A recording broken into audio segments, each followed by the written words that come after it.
के विद्यार्थियों नमस्कार।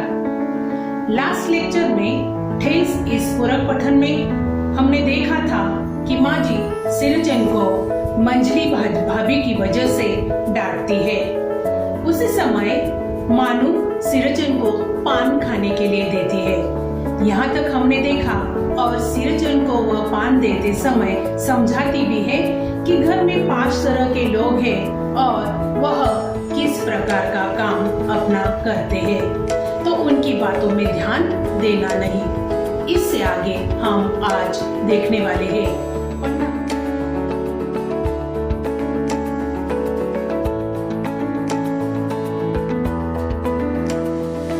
पन्ना क्रमांक 45। सिरचन ने मुस्कुराकर पान का बीड़ा मुंह में ले लिया। यानी सिरचन उस समय क्या कर रहा था, तो मानू ने उसे खाने के लिए एक पान का बीड़ा दे दिया था और वह उसने मुंह में ले लिया था। उसी समय क्या होता है देखो, चाची अपने कमरे से निकल रही थी।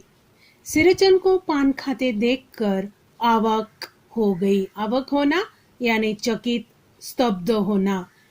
और जैसे ही उसने देखा कि सिरचन के मुंह में पान है, वो देखते ही रह गई। सिरचन ने चाची को अपनी ओर अचरज से घूरते देखकर कहा।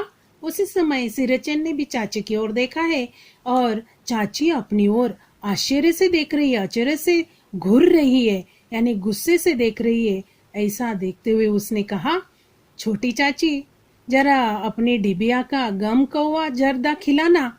यानी वह उसे कहता है कि अपनी हाथ में जो डिब्बा है उसमें गम कौवा यानी सुगंधित, जर्दा यानी तंबाकू या सुगंधित तंबाकू जरा थोड़ी सी खिलाना, बहुत दिन हुए, यानी आपने कितने दिन हो गए मुझे गम कौवा जर्दा दी नहीं है।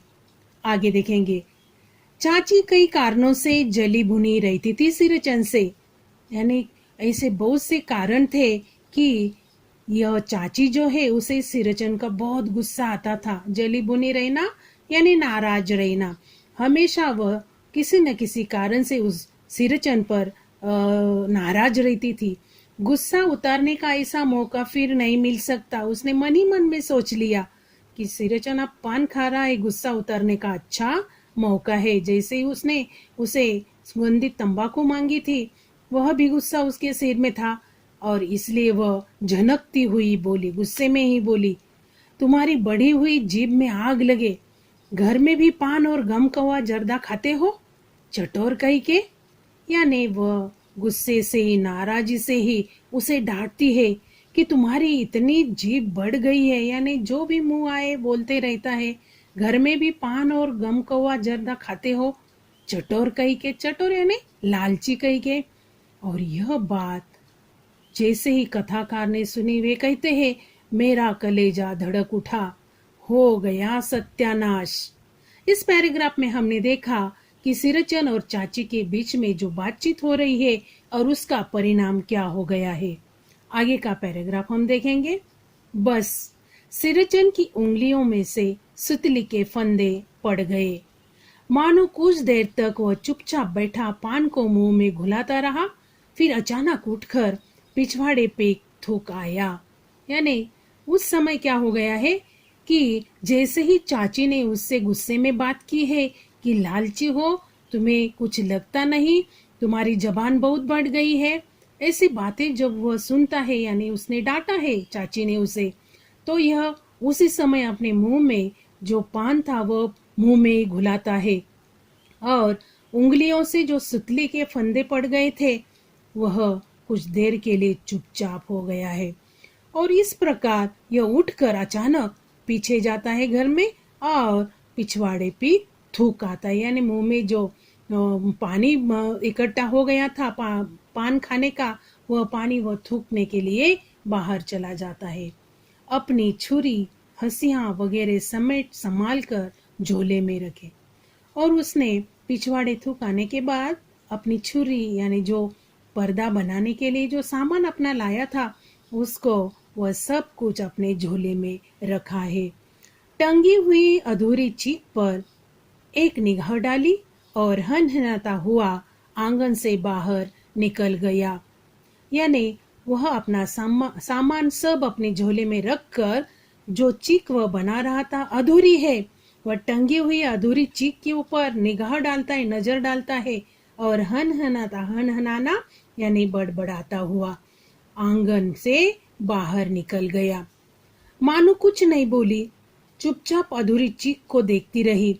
सातों तारे मंद पड़ गए। यानी मानो जो है जिसे वह चीक अपने साथ ले जाना था, ससुराल ले जाना था, उसने देखा कि सिरचन अधूरा काम छोड़कर चला जा रहा है और उस चीक को वह देखती रह गई।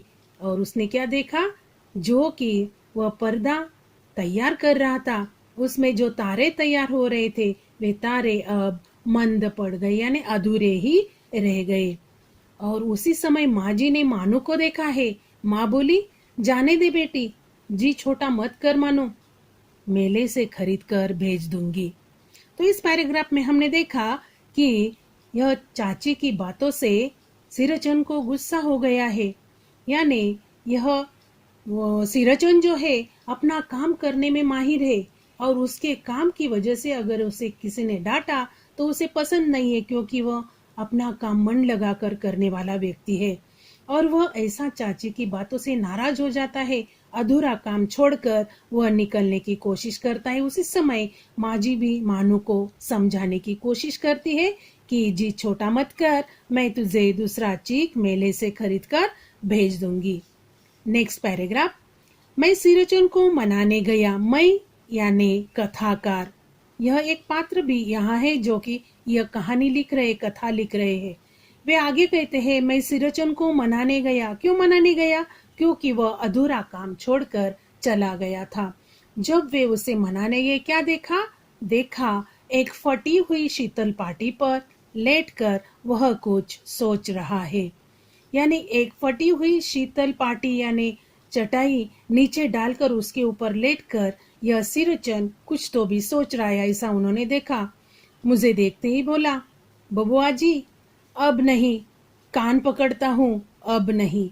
यानी उसने उनको देखकर ही कहा कि बाबूजी अब नहीं, अब मैं कान पकड़ता हूँ, मैं वहाँ काम करने नहीं आऊंगा। मोहर छाप वाली धोती लेकर क्या करूंगा?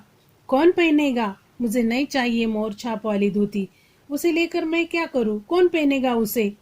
ससुरी खुद मरी, ससुरी यानी उसकी पत्नी, उसका नाम था ससुरी, वह खुद भी मरी, बेटियों को ले गई अपने साथ। यानी उनके घर में कोई भी नहीं है, वह अकेला है और वह अपने साथ सब बच्चों को लेकर चली गई, यानी सब लोग उनके घर के नहीं है, वह अकेला है। बबुआ जी, मेरी घर वाली जिंदा रहती तो मैं ऐसी दुर्दशा भोगता। यानी वह उनसे बात कर रहा है, कथाकार से बात करता है सिरचन कि मेरा दुर्भाग्य है कि मेरी घरवाली आज जिंदा नहीं है, अगर जिंदा रहती तो मेरी यह दुर्दशा आज मैं नहीं भोगता। यह शीतल पाटी उसी की बुनी हुई है जिस शीतल पाटी पर वह सो गया था, यानी लेटा हुआ था। वह फटी पुरानी हो चुकी थी, लेकिन उसी को लेकर ही वह उस पर लेट जाता था। वह उसके बारे में भी बताता है कथाकार को कि यह शीतल पाटी यह ससुरी से ही बनी हुई है, यानी उसकी पत्नी से बनी हुई है। इस शीतल पाटी को छूकर कहता हूँ। वह उस शीतल पाटी की शपथ लेता है, उसे छूकर वह कहता है। नेक्स्ट पेज पर हम देखेंगे, पन्ना क्रमांक 46 पर है, अब यह काम नहीं करूंगा। यानी उस शीतल पाटी की शपथ वह लेता है, उसे हाथ लगाकर वह कहता है कि अब मैं ऐसा काम नहीं करूंगा। गांव भर में तुम्हारी हवेली में मेरी कदर होती थी, अब क्या? मैं चुपचाप वापस लौट आया। समझ गया? कलाकार के दिल में ठेस लगी है, वह नहीं आ सकता।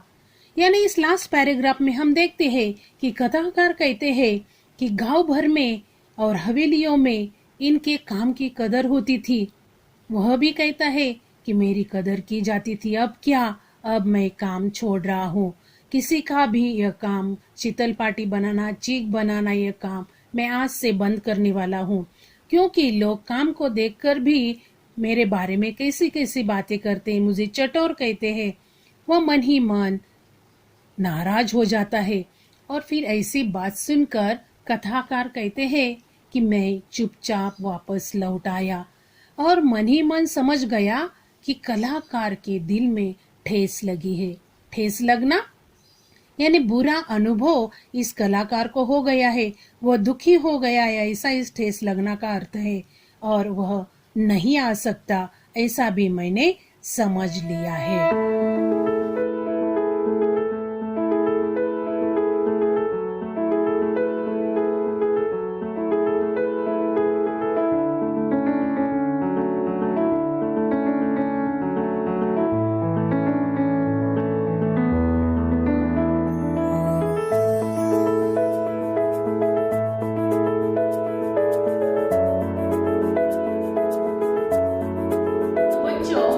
पन्ना क्रमांक 45 और 46 पर हमने देखा कि सिरजन को मंजली भाभी की बात बहुत उसके मन को ठेस पहुंचाने वाली है, यानी उनकी बातों से उसे बहुत दुख हुआ है, बुरा अनुभव उसने किया है।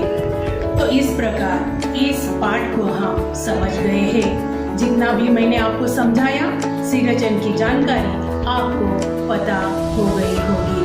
शब्दार्थ लेखन कीजिए, पैराग्राफ का लेखन कीजिए। विद्यार्थियों, घर में रहो, सुरक्षित रहो, समय समय पर हाथ साबुन से धोना और घर पर ही रहना।